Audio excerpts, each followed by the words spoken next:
Can we start housekeeping, please? Yes, please. Thank you for participating in today's meeting. If attending in person, please do not connect to Zoom or teleconference while in the room, and please silence all devices. If translation is provided, click on the globe at the bottom of your screen to select either English or Spanish. Public comment will be taken after each item. If you're in the auditorium and wish to comment, please use the iPads located in the lobby or complete a blue speaker card as available. If you need assistance, please find a South Coast AQMD employee. Speakers may be limited to a total of 3 minutes or less for all agenda items. Times may be shortened to ensure all speakers can be heard. A countdown timer will be displayed on the screen for each public comment. More time will be allotted for Spanish translation that is not simultaneous. For questions or issues on making a public comment, please call the public advisor at 909-396-2432. That's 909-396-2432. Please adhere to the speaker time limit and treat others with courtesy, civility, and respect.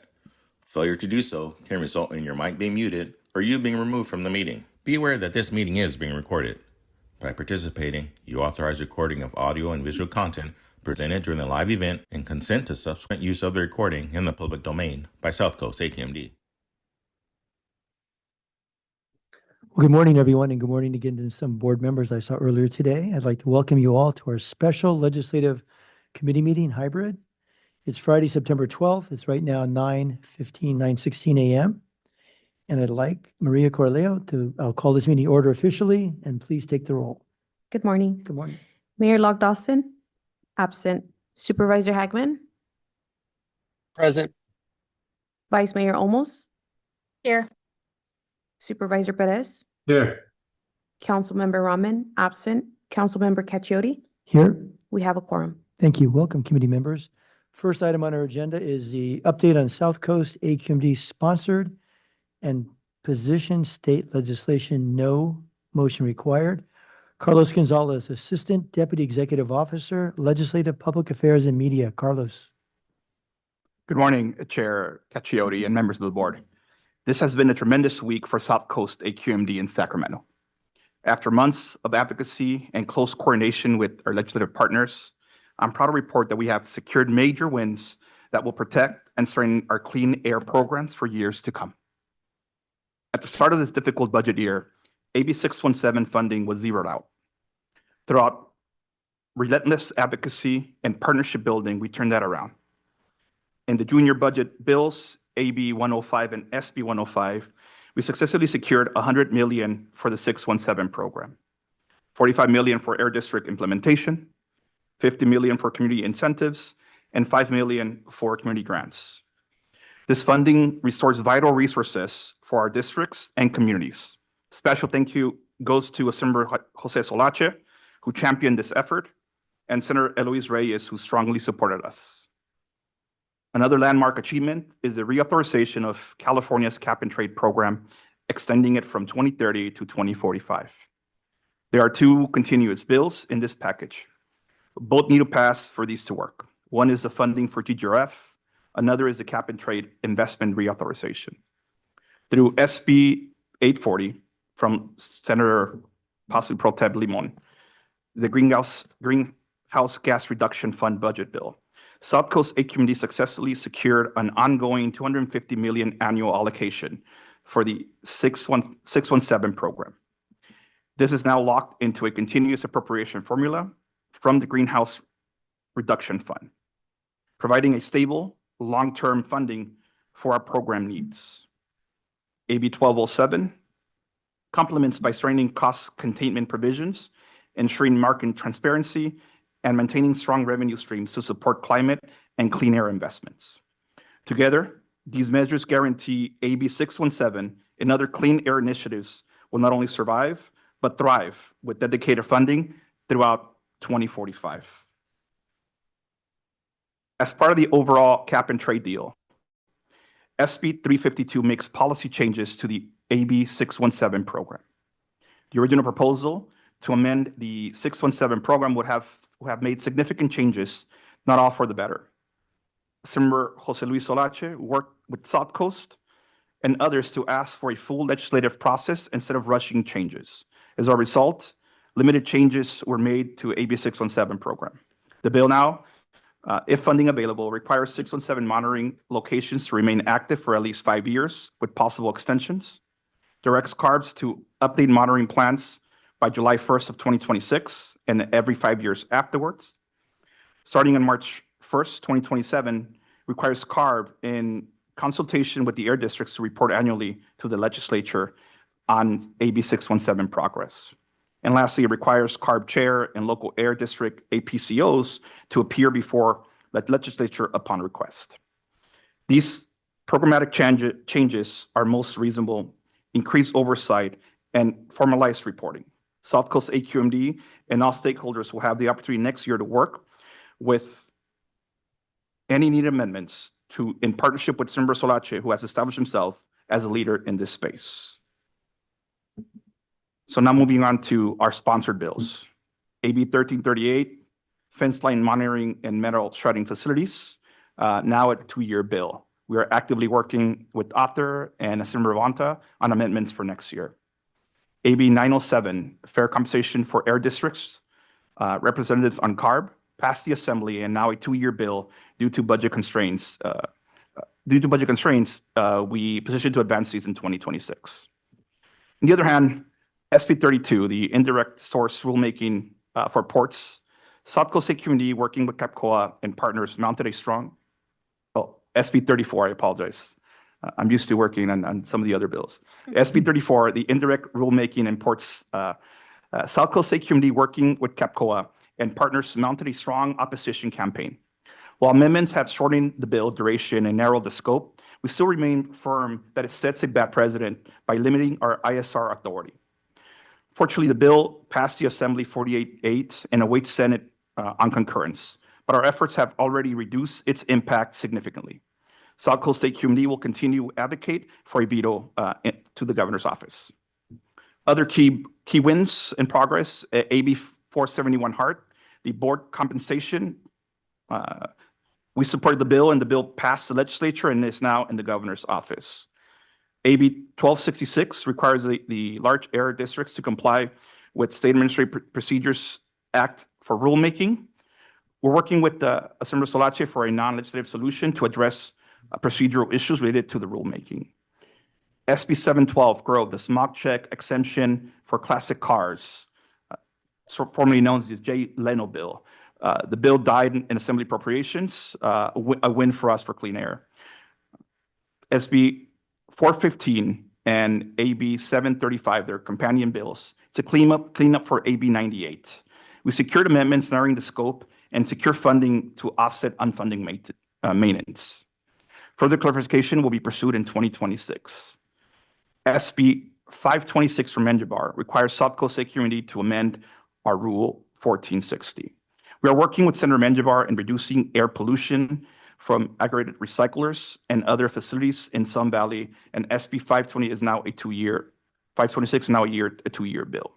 In closing, this has been a decisive week for South Coast AQMD. We turned zero funding into $100 million this year and secured ongoing $250 million annually through 2045, and strengthening AB 617 accountability.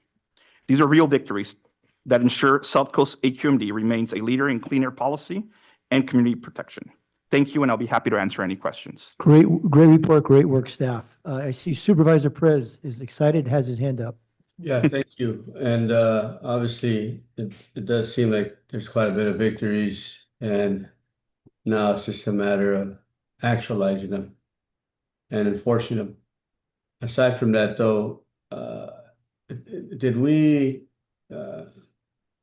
write or pump out a press release of sorts, or what's the plan when it comes to specific to AB 617 communities? You know, and obviously the communities in which they stem from, like a region, for example, let's just say the Coachella Valley. Is there any thought as to putting together some sort of press release? Has there been one?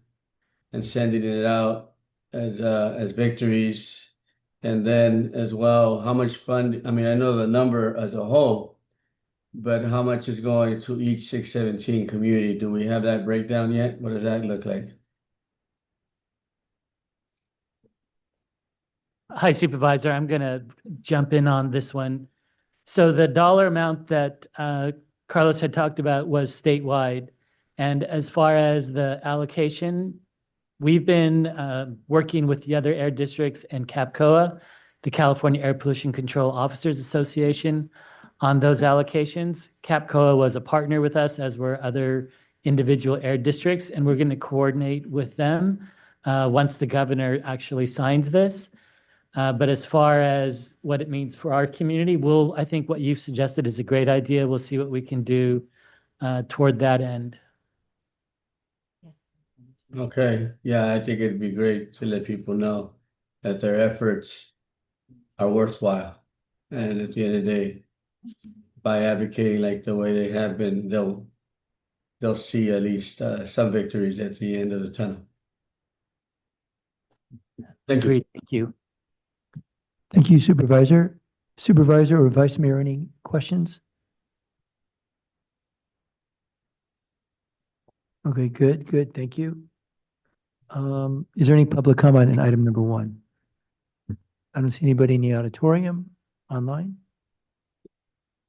Vice Mayor almost. Oh, sorry, Vice Mayor, had her did you want to hand say raised. something? Yeah, sorry about that, you guys. I thought I had my hand up. I'm curious, Carlos, on you talked about SB 34 and I guess the disappointment, right? I guess what happened on the floor yesterday at local control. There were some bills that went totally against us yesterday, like SB 79. We total lost at our level yesterday. Is there any bills that you guys are looking at right now that are going to continue to the Senate floor that maybe we can assist with talking to our legislators, anything that we could do to help from a board level? So as of right now, SB 34 is going to the Senate, and that is our number one priority. That is, I will say, the bill that's number one priority for us. So it's going to the Senate for concurrence. My understanding, it has to be heard by this afternoon. Correct. So that's the only one. Okay. Correct. Thank you, Vice Mayor. See no more hands raised from the committee members. Is there any public comment online? Give you a moment to get ready to raise your hand. Seeing none, we'll move that to number 2 on the agenda is the amend contract for legislative representation in Washington, D.C. Ms. Tanaka, Deputy Executive Officer, LPAM. Hey, Mr. Chair, just very quick, I forgot to ask this question Please. regarding the old vehicles, the old cars. How far? Giuliano bill? Yeah, well, that's what they call it, right? But honestly, there's a lot of folks in our communities that do drive 1965 Impalas that are all souped up. Right? And so I'm just kind of wondering, how far back are we talking about? What does this actually mean? Because it's going to have a major impact on them, it seems like, depending on what we're asking for. Staff? So Supervisor, unfortunately, that bill actually died in appropriations this last couple of weeks ago. So that bill is no longer active right now. But so what was the bill trying to do? I could try to take a shot at it. Under existing law, vehicles over a certain age, and I don't recall what the age is right now, are exempt from smog check. And my recollection is the reason for that is that at the time they were built, the catalytic converter system was not fully in place. And so there was a difference between the exempted cars and the cars that are subject to smog check. What this bill would have done was made a rolling 30-year exemption so that now we're in 2025. Cars going back to 1995 would have been exempt. And we were concerned that that was going beyond what was necessary to protect cars that really couldn't comply with smog check and was just an unjustified exemption. So then so basically it stays as is. People who are still cruising, if you will, on Friday nights, can continue to do so. Yeah, there's nothing that changes the current situation. All right, thank you. In the current situation, is a lot of those classic cars that are our parades, and I know Supervisor is concerned, take a drive on a Sunday, show off the cars, that still can be done, correct? Great. Yeah, there's nothing that interferes with that. It just did not extend the existing smog check exemption. Okay, thanks. Lisa, go ahead. Great. Good morning, Chair and committee members. I'm presenting the renewal of our federal consultant contracts. The current contracts for federal legislative representation expire on January 14th of 2026.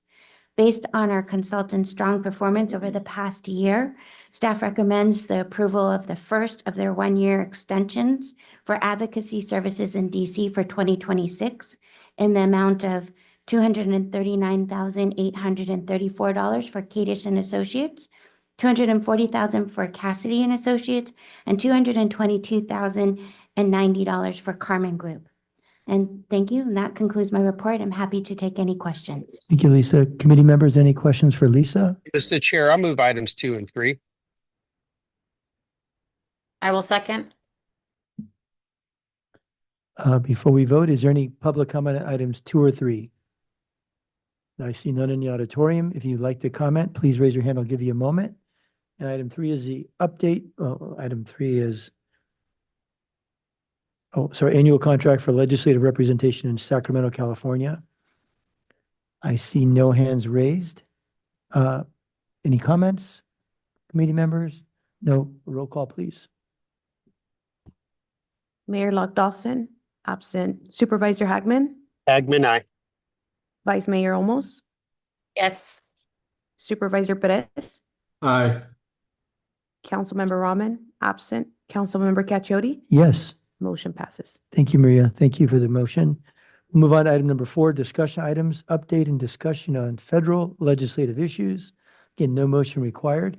And we'll start with Mr. Mark Kadish. Mark, good morning. Good morning, Mr. Chairman. Good morning, members of the board and everyone.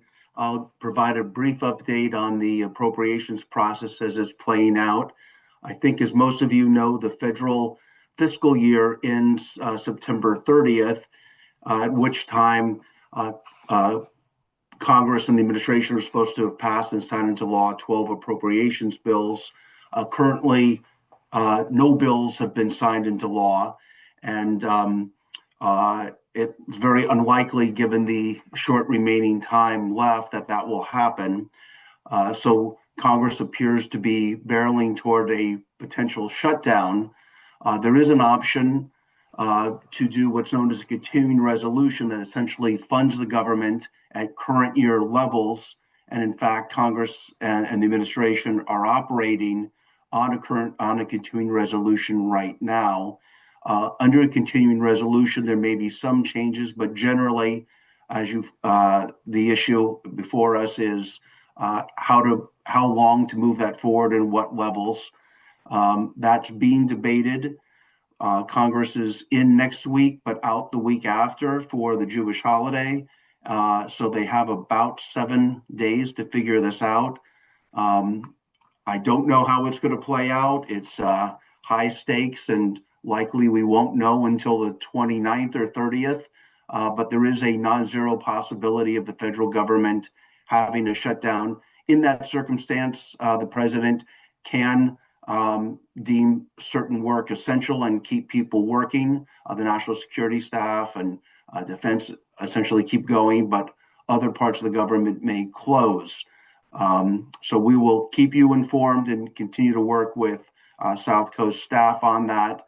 But it's something that, as it continues to play out, it's hard to figure out what's going to happen. So I will leave it there for now and be happy to take any questions. Thanks, Mark. Jed Dearborn. Jed? Thank you, Chair Cacciodi and members of the committee for the opportunity to speak with you all today. I'm going to cover some relevant environmental legislative activity at the House Energy and Commerce Committee that will be of interest to you all.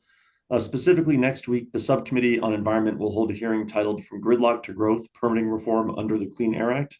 The hearing will examine several bills, the most relevant to South Coast being HR 161, the New Source Review Improvement Act from Congressman Griffith. In summary, this bill would make several changes to the NSR permitting process, including narrowing the scope of what can be considered a modification, excluding from the definition of modification changes to a facility designed to reduce pollution, improve reliability, or enhance safety, and providing that for facilities in non-attainment areas, a modification would only apply if it results in a significant emissions increase. The committee is going to do a markup of this bill and several others in the permitting reform space, and the bills will likely pass out of committee on a party line vote in the coming weeks. Energy and Commerce Committee aims to have a legislative package on the floor sometime next month, and so we'll closely track all relevant legislation and keep you informed as these bills move forward.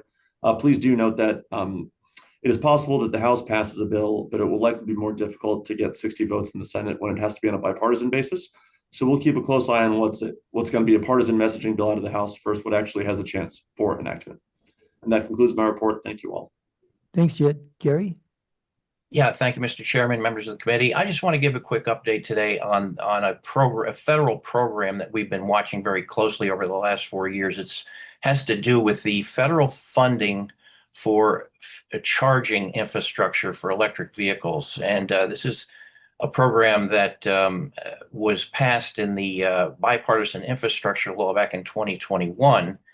And it's money that goes to the states every year under a formula program. And when the Trump folks came in, they saw that the $5 billion that had been allocated to this, only about 84% of it has still not been obligated. So the Trump people put a freeze on the program back in February, said no more obligations allowed. This caused a big ruckus. There were lawsuits. There were legal judgments that gave some states some money and other states no money. It was very confusing. But the update today is, as I highlighted in my written report, the Trump administration has finally put out new guidance that allows the money to go out. There's going to be no rescissions. They're streamlining some of the requirements, cutting some of the red tape that the previous administration had in place. And they're making it easier to build these charging and fueling infrastructure things quicker and more efficiently as they describe it. So no rescissions and no impoundment of these funds. The funds are going to go out, and we're happy to hear about that. So that's my report, and I'll be happy to answer any questions.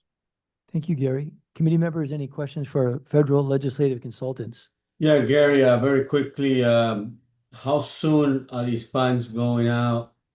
And you mentioned formulas. So what does the state of California receive? And is it by county at the end of the day, or the state decides? Yeah, the state decides. The state gets about 82 million a year. 82 million a year. It's about close to 400 million over the 5 years of the program. And we're already into going into the fifth year. So it's up to the state of California to work with its local jurisdictions to figure out how the money is spent. And you're saying that before this, 85% of the funds were just sitting there? That's pretty much right. There were a lot of efforts to figure out how to do the equity requirements and the other requirements for Justice 40 and other things like that. It was taking a long time for the previous administration to get all these requirements done and to have the various states comply with it. Wow. Okay. Meeting members, any more questions for federal legislative consultants? I don't see any hands. I just have one, Gary. Great report. Gary, the last part of your report, the last paragraph before you do outreach, it's on page 3. And I may ask this to you or our staff. It's very interesting as we're trying to clean up the ports and the shipping, and we're on the other hand we're looking to avoid federal sanctions. If you could comment on this when it says DOE joins to oppose the plan to reduce GHG emissions from international shipping.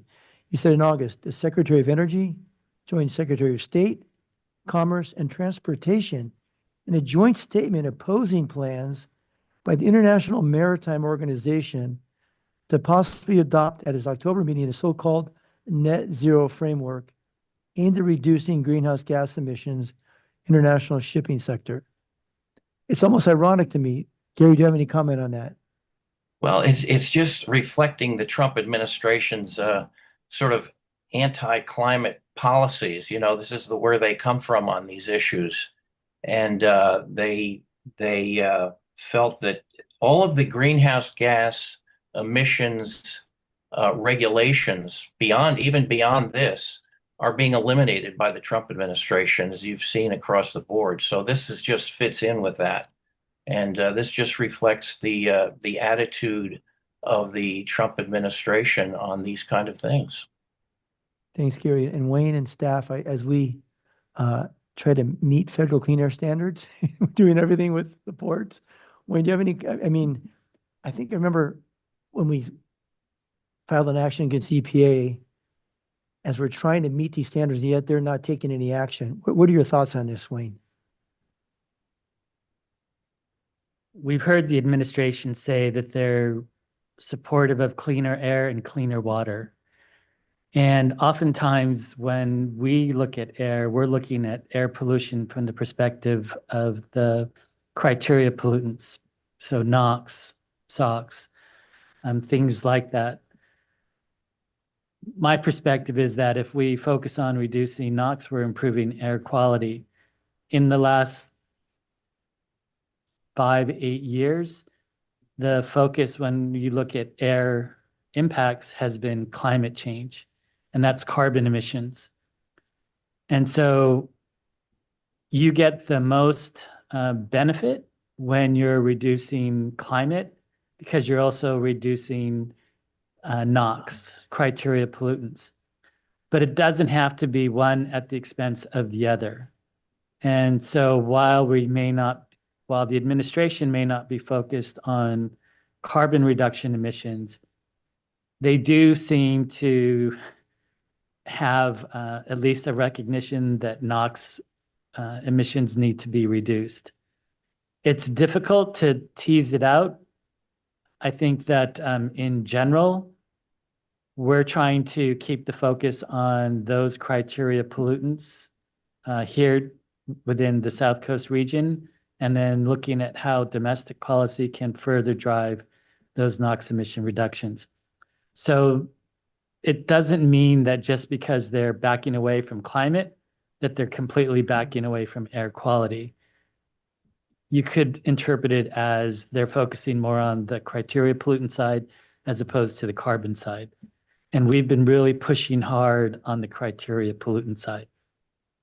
Good, thanks for the clarification. Any more questions for staff on federal legislative or consultants? Is there any public comment on this item? I see no one in the auditorium. Is there anyone online? I see one hand raised. Harvey, I'm going to give you 2 minutes. Is that okay, Barbara? Just because I know we're up against a 10 o'clock meeting coming up. Yes, that's fine. Okay, Harvey, welcome and go ahead. Harvey, you're muted. Hello, am I being heard? Yes? Yes, you are, Harvey. Welcome. Good. Thank you. Good morning. I heard equity mentioned. I'd like to know what happened with equity in federal legislation. That's it.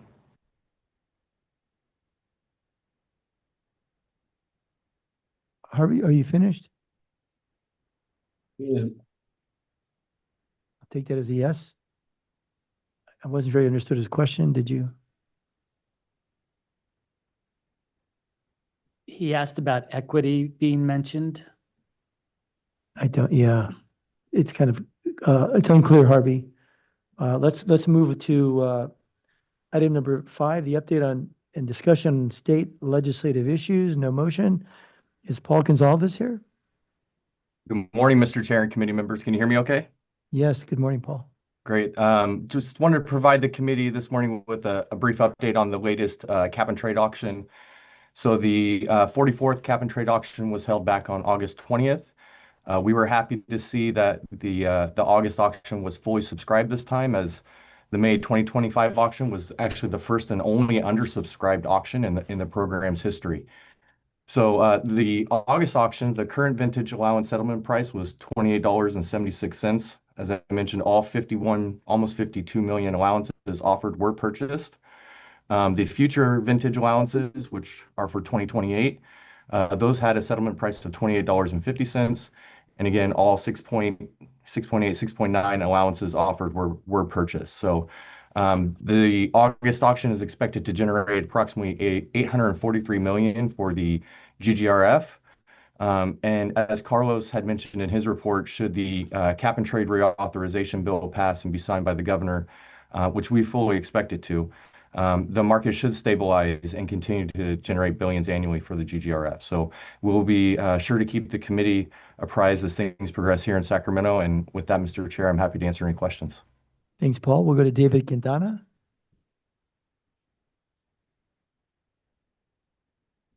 Good afternoon, Mr. Chairman. So I'm just going to give you a quick update. As you know, we've been saying that this first year session is going to end at midnight tonight. And in fact, that's not going to be true this year. Unlike the end of the second year of a 2-year session, which is constitutionally mandated, the end of the first year of a 2-year session is a joint rule. So because 6 bills were put into print later than would allow them to be heard because of the required 72 hours in print rule, they now are going to have to come back on Saturday to hear those 6 bills. That's important to us because 2 of those bills are the cap and trade bill and the GGRF funding bill. Those bills did not come into print. Those bills will not be eligible to be heard until early tomorrow morning. So they're going to come in at 9 a.m. I think they're estimating they're going to be in for an hour and a half or 2 hours. But as you know, there's always mission creep. So we'll see when they actually leave. But we just want to make sure that you know the session is not going to end tonight at midnight. They will come back in. They have some unfinished business they're going to take care of, including our 2 bills that we care a lot about. And then they're going to adjourn for the first year of the 2-year session. Thank you, David. We'll finish up with Ross Buckley. Ross? Good morning, Mr. Chair and board members.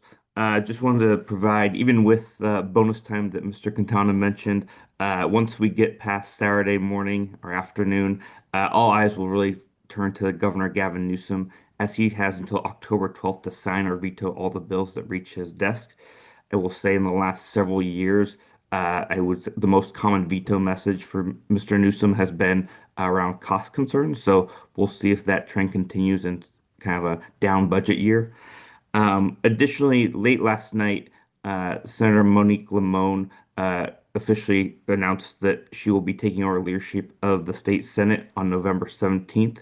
Senator Limon has been from Santa Barbara, has been the pro tem designee since June, but now we have an official transition for her leadership. That completes my verbal report. Thank you, Ross. Committee members, any questions for our state consultants? Vice Mayor says no. Supervisor Perez or Hagman, any questions? Don't see any hands raised. Is there any public comment? Looks like we have a hand raised by Harvey Etter. Harvey, go ahead, please. You have 2 minutes. And this is on state legislative consultants.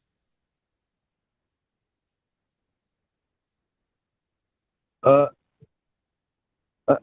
just going to say I wanted to know what the equity was on the other one. I'm not following this as I'm cutting off my time to reserve time. It's a question anyway. Thank you. Bye.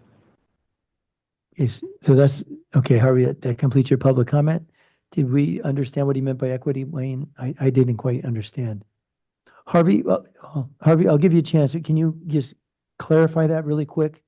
We want to move on, but can you clarify what you mean by equity on the prior conversation? The consultant said equity was defined and included in that bill. I want to know how that was done. You know, poor people getting shots, etc., that wouldn't be under normal circumstances. Thank you, Harvey. I'll see. Go, what is it, Harvey? Go ahead, wrap it up. I'm done with my question. I'm waiting for an answer like yo. Okay, so you're done with your public comment. Thank you. If staff understands that you can answer, or consultants, I don't understand it. Sorry. We generally don't respond to non-agendized items either. Right. Yeah, so I don't understand what the comment was. Thank you, Harvey. Next, we'll move on to other business. Is there any other business by the committee members or staff? I see no hands raised. Next, we'll go to public comment period. Chance for those in the public to comment. We'll give you 2 minutes. It's got to be items that under the legislative committee's jurisdiction. There's no. Excuse me, Mr. Chair. Yeah. This is a special committee meeting, so there's no general comment on items not on the agenda. We have been taking comment on items that are on the agenda, and that is what is stated on the agenda here. There is no public comment on items not on the agenda. Okay, so if anybody wants to comment, it's got to be on an item on the agenda, Barbara? That is correct, and we have already provided that opportunity, so there's no need to provide a further opportunity. Okay, thanks. So we'll move finally to the final item is 8, next meeting date, October 10th, 2025 at 9 a.m. And this meeting is adjourned. Thank you, everyone. Thank you.